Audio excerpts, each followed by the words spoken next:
Hello friend, power plan guide में एक बार फिर से स्वागत है। दोस्तों आज के वीडियो में हम लोग बात करेंगे कि जो फर्स्ट क्लास बॉयलर अटेंडेंट होते हैं उसके लिए क्या एलिजिबिलिटी क्राइटेरिया चाहिए। तो और यहाँ पे जो भी हम लोग क्राइटेरिया के बारे में बात करेंगे वो as per boiler attendance rules 2011 के तहत बात करेंगे। तो वीडियो काफ़ी इन्फॉर्मेटिव होगा, तो वीडियो के साथ बने रहें। और यदि आप इस चैनल पर नए हैं तो चैनल को सब्सक्राइब करें और बेल नोटिफिकेशन को ऑन कर लें ताकि इस टाइप का वीडियो आपको सबसे पहले मिले। तो चलिए अब वीडियो करते हैं स्टार्ट। तो first class boiler attendant eligibility criteria. तो फर्स्ट क्लास बनने के लिए हमें क्या क्या एलिजिबिलिटी क्राइटेरिया चाहिए उसी के बारे में यहाँ पे हम लोग डिटेल में डिस्कशन करेंगे। और इससे पहले वीडियो बन चुका है जो सेकेंड क्लास बॉयलर अटेंडेंट के लिए हमें क्या क्या चाहिए, तो वो वीडियो जो है वो ऑलरेडी बन चुका है, प्ले लिस्ट पे है, चैनल पे जाइएगा या डिस्क्रिप्शन बॉक्स में है, वहाँ पर भी अवेलेबल है। आप वहाँ पर जाकर समझ सकते हैं, देख सकते हैं कि हमें अगर सेकेंड क्लास करना है जिन लोगों को, वो उसके लिए हमें क्या क्या चाहिए। यहाँ पे हम लोग बात करेंगे कि जो फर्स्ट क्लास अगर आपको बॉयलर अटेंडेंट बनना है तो उसके लिए क्या क्या चाहिए। तो देखिए, इसको भी देखने से पहले हम लोग ये समझते हैं कि जो बॉयलर अटेंडेंट होते हैं वो क्या होता है। ठीक है, तो देखिए बॉयलर अटेंडेंट को आप लोग नॉर्मली भाषा में जैसे कहते हैं ना, बॉयलर ऑपरेटर। ठीक है, चाहे वो फर्स्ट क्लास हो या सेकेंड क्लास हो, लेकिन नॉर्मल भाषा में आप लोग बॉयलर ऑपरेटर कहते हैं। ठीक है, तो ठीक उसी वही चीज़ होता है, बॉयलर अटेंडेंट वही चीज़ है। लेकिन अगर हम लोग बॉयलर अटेंडेंट कहते हैं तो इसका मतलब ये है, ठीक है, इसका मतलब ये है कि उनके पास एक सर्टिफाइड जो सर्टिफिकेट होता है बॉयलर अटेंडेंट का, जो बॉयलर कॉम्पिटेंसी जो सर्टिफिकेट होता है वो उनके पास अवेलेबल होता है। ठीक है, और जब उनके पास वो चीज़ अवेलेबल होता है तो उसी के तहत उनको कहा जाता है बॉयलर अटेंडेंट। ठीक है, अगर फर्स्ट क्लास का है तो उसको फर्स्ट क्लास बॉयलर अटेंडेंट कहेंगे, अगर सेकेंड क्लास का है तो सेकेंड क्लास बॉयलर अटेंडेंट कहेंगे। यानी कि बॉयलर अटेंडेंट कहने का मतलब ये है कि एक ऐसा सर्टिफाइड पर्सन जो कि बॉयलर को चलाने के लिए मान्य है। एक्चुअली हुआ क्या था कि जो हमारा जो IBR जो रूल है, IBR रूल 1950 के तहत ये डिसाइड किया गया कि जहाँ पर भी जिस प्लांट या फैक्ट्री में छोटे बॉयलर होते हैं वहाँ पे बॉयलर अटेंडेंट का रहना ज़रूरी है। वही उनको ऑपरेट कर सकते हैं, वही उनका संचालन कर सकते हैं, ताकि हमारा जो बॉयलर है वो सेफ और एफिशिएंट ऑपरेट हो। ठीक है, जो भी IBR के अनुसार वो ऑपरेट हो। तो ये जो बॉयलर अटेंडेंट होते हैं तो इसके लिए ये जो सर्टिफिकेट मिल पाए तो उसके लिए जो हमारा जो बॉयलर बोर्ड होता है वो जनरली साल में 2 बार इनका बोर्ड बैठाते हैं, यानी कि वैकेंसी निकालते हैं। और जो लोग इसके लिए एलिजिबल है वो उसको अप्लाई करते हैं। ठीक है, ताकि जो हमारा है वो बॉयलर सर्टिफिकेट अगर वो पास हो जाते हैं तो उन्हें बॉयलर बोर्ड के द्वारा बॉयलर अटेंडेंट सर्टिफिकेट दे दिया जाता है और वो एक अच्छी खासी सैलरी के साथ जॉब बॉयलर पे करते हैं। ओके, तो अब जब भी ये वैकेंसी आती है, जब भी हमारा जो बॉयलर स्टेट वाइज ये आती है, तो जब भी ये आती है तो ऐसा तो नहीं है कि कोई भी इसे भर देगा और कोई भी सर्टिफिकेट ले लेगा। उसके लिए ज़रूर कोई ना कोई क्राइटेरिया चाहिए। तो जो क्राइटेरिया है उसी के बारे में अभी हम लोग देख लेते हैं, ताकि जिन लोगों को भी अगर डाउट हो, जो लोग करना चाहते हैं या सेकेंड क्लास कर चुके हैं, तो उनको ये इस वीडियो से काफ़ी हेल्पफुल रहे। और एक चीज़ और, फर्स्ट क्लास बॉयलर अटेंडेंट बनने से पहले मैं कह दूं कि सेकेंड क्लास होना ज़रूरी है। ठीक है, अगर आप सेकेंड क्लास करते हैं तो ही आप फर्स्ट क्लास के लिए एलिजिबल है। ठीक है, अभी हम लोग आगे भी देखेंगे। तो देखिए, इसमें पहले जो क्राइटेरिया की जो बात आती है उसमें जो पहला चीज़ है वो है एज। तो एज आपका मिनिमम जो होना चाहिए वो 20 ईयर होना चाहिए, 20 ईयर या उससे एबव। ओके, तो जो नेक्स्ट जो है वो क्वालिफिकेशन है। तो क्वालिफिकेशन क्या चाहिए, तो जैसा मैंने कहा कि फर्स्ट क्लास वही बन सकते हैं जो सेकेंड क्लास बॉयलर अटेंडेंट बन चुके हैं, उनके पास वो सर्टिफिकेट है। ठीक है, तो जो लोग second class boiler attendant certificate पा चुके हैं तो वो उसके लिए फर्स्ट क्लास के लिए एलिजिबल होते हैं, यही उनके लिए क्वालिफिकेशन होता है। ओके, अब जो नेक्स्ट है वो है एक्सपीरियंस।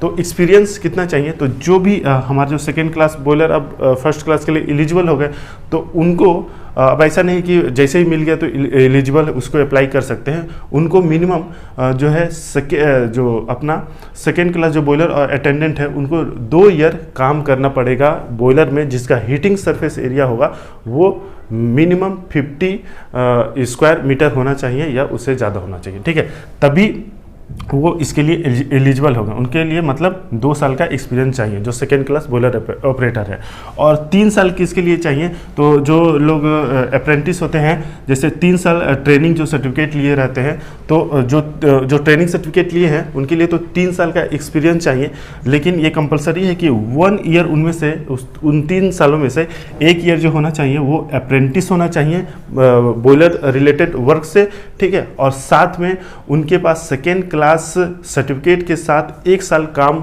हुआ होना चाहिए बॉयलर रिलेटेड वर्क से, ठीक है। तो 1 साल सेकेंड क्लास सर्टिफिकेट के साथ अगर वो काम किए हैं और 1 साल एलिजिबल है और टोटल उनके पास 3 साल का एक्सपीरियंस है, तो वो इस पोस्ट के लिए फर्स्ट क्लास बॉयलर अटेंडेंट के लिए एलिजिबल हो सकते हैं। तो ये हो गया एक्सपीरियंस से रिलेटेड जानकारी। अगर ये चीज़ है, और हाँ, अगर इनके लिए भी 50 स्क्वायर मीटर जो है वो हीटिंग सरफेस एरिया वाले बॉयलर में वर्क होना जरूरी है, ठीक है, इन दोनों के लिए। तो जो भी एक्सपीरियंस होगा वो इससे या इससे ज़्यादा वाला हीटिंग सरफेस एरिया जो हमारा बॉयलर है वो उसमें एक्सपीरियंस होना चाहिए, तभी इसमें आप अप्लाई कर सकते हैं। तो ये चीज़ अगर आपके पास है तो आप इसके लिए एलिजिबल है, आप इसका फॉर्म फिलअप कर सकते हैं जब भी बोर्ड बैठती है तब, ओके।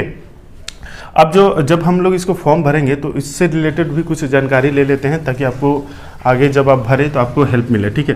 तो देखिए, जब हम लोग फॉर्म भरेंगे तो जब आती है, जब फॉर्म को भेजा जाता है ऑफलाइन, तो वहाँ पे आपको कुछ और भी चीज़ साथ में भेजनी होती है, जो डॉक्यूमेंट होता है, फोटोग्राफ होता है। तो फोटोग्राफ जो भेजना है वो रिसेंट पासपोर्ट साइज फ़ोटो भेजना है और 2 कॉपी भेजना है, ठीक है। जो पासपोर्ट साइज फ़ोटो होता है वो 2 कॉपी भेजना है, और उसके पीछे में साइन होना चाहिए आपका। जो फोटो होता है पीछे में, जो बैक साइड जो वाइट कलर का होता है, वहाँ पे पीछे में साइन होना चाहिए, ओके, 2 कॉपी।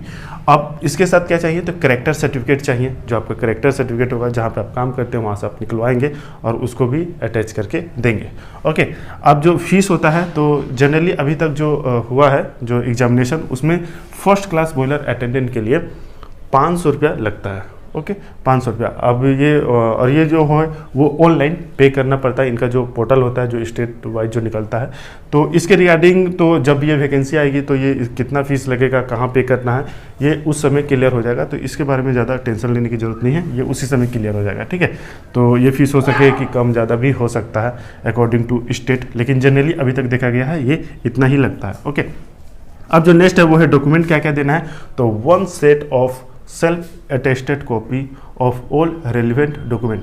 तो इनके साथ जो भी रेलिवेंट डॉक्यूमेंट है वो आपको देना है, ठीक है। तो जैसे मान लीजिए कि इसका जो सेकेंड क्लास बॉयलर अटेंडेंट है उसका जीरोक्स लगता है, ठीक है, कॉपी लगता है, ओरिजिनल मत दे दीजिएगा। तो उसका जो ये अपना जीरोक्स कॉपी लगेगा, और भी जो एक्सपीरियंस सर्टिफिकेट है वो लगेगा। तो उसको जो भी आपका जो सर्टिफिकेट है उसका सेल्फ अटेस्टेड करके आपको एक सेट बना के अच्छा से पिनअप करके आपको इसके साथ भेजना होता है। और साथ में एनओसी भी लगता है, लेकिन एनओसी सभी के लिए नहीं लगता है। एनओसी उन्हीं को लगता है जो अदर स्टेट वाले होते हैं। सपोज मान लीजिए अगर वेस्ट बंगाल में बोर्ड बैठी है, तो वेस्ट बंगाल वाले लोग अगर इसे अप्लाई कर रहे हैं तो उनके लिए ये ज़रूरत नहीं पड़ती है, लेकिन अदर स्टेट वाले अगर इसे अप्लाई कर रहे हैं, यूपी, बिहार, राजस्थान, पंजाब, ये लोग अगर इसे अप्लाई कर रहे हैं वेस्ट बंगाल में, तो उनके लिए एनओसी की ज़रूरत पड़ती है, यानी कि नो ऑब्जेक्शन सर्टिफिकेट उनको अपने स्टेट के बोर्ड से, बॉयलर बोर्ड से वो निकलवानी पड़ती है, ठीक है। तो अगर एनओसी से रिलेटेड और भी अगर डाउट है तो आप हमें पूछ सकते हैं, और इसके लिए अगर सेपरेट वीडियो चाहिए कि एनओसी क्या होता है, कब अप्लाई करते हैं, कहाँ से निकलवाते हैं, कब देना पड़ता है, ठीक है। तो अगर हर जानकारी चाहिए एनओसी से रिलेटेड, नो ऑब्जेक्शन सर्टिफिकेट से, तो आप हमें कहिएगा, इसके लिए सेपरेट वीडियो बना दूंगा, उससे रिलेटेड हर आपका डाउट क्लियर हो जाएगा, ठीक है। क्योंकि एनओसी से रिलेटेड काफ़ी ज़्यादा डाउट आती है लोगों को कि कहाँ से निकालना है, कब निकालना है, ठीक है, किसको ज़रूरत पड़ेगी, मैं ये स्टेट में रहता हूँ, वो स्टेट में रहता हूँ, तो काफ़ी ज़्यादा इसमें कन्फ्यूजन क्रिएट होता है, ओके। तो आप अगर बोलेंगे तो मैं बना दूंगा।